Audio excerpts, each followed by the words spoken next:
Salute জানাই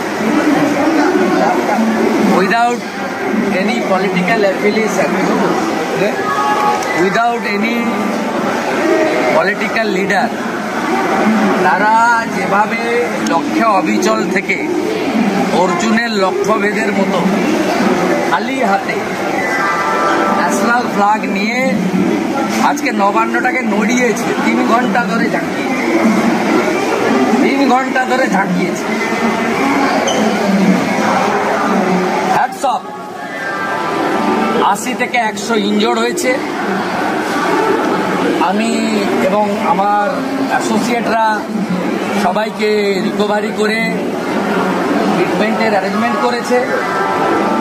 কিছু serious injured আছে, আমরা প্রাইভেট বড় হসপিটালে তাদের দেওয়ার ব্যবস্থা করছি, কাজ চলছে। কিছু অ্যারেস্টও হয়েছে, তাদের লিগ্যাল সাপোর্ট আমরা দেব। আর পুলিশ যেভাবে শান্তিপূর্ণ গণতান্ত্রিক উপায়ে আন্দোলনের উপরে লাঠি, গ্যাস, জলকামান সব অস্ত্র প্রয়োগ করেছে, ভয় গুলি করতে পারেনি।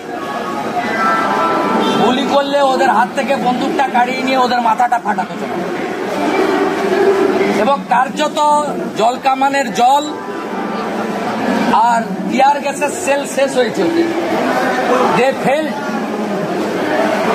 এবং আমি থ্যাংক ইউ, আমি নিজেকে থ্যাঙ্কস জানাবো, জনগণকে থ্যাঙ্কস জানাবো। সাঁতরাগাছি এবং খরসো রোড এই মবকে আমি রিকোয়েস্ট করে সরিয়েছি। শরৎ চ্যাটার্জি রোড পেরিয়ে নবান্নর গেটে গিয়ে জনগণ, ছাত্র সমাজ বলে এসেছে দফা 1 দাবি 1 মমতার পতন। এর বাইরে কিছু হয় না, এখনো চলছে হেস্টিংসে। পুলিশকে বলবো শান্তিপূর্ণ আন্দোলনে এত মারধর বন্ধ করুন। হেস্টিংসে আপনারা এখনো উস্কানি দিচ্ছেন। আমাদের রাজ্য সভাপতি বিজেপি কালকের প্রোগ্রাম ডিক্লেয়ার করবে। আমরা প্রথম দিন থেকে নৈতিকভাবে এই আন্দোলনকে সমর্থন করেছি।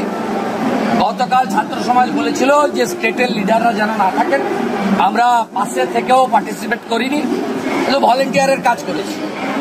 2 লক্ষ জলের pouch, medical aid, temporary medical assistance booth, volunteer, যা যা ওদের সাপোর্টিং দরকার। আমাদের বাড়ির বাচ্চারা এসেছে, ভাইরা এসেছে, বোনেরা এসেছে, তাদের জন্য আমরা করেছি। আর প্রচুর গার্ডিয়ান এসেছেন,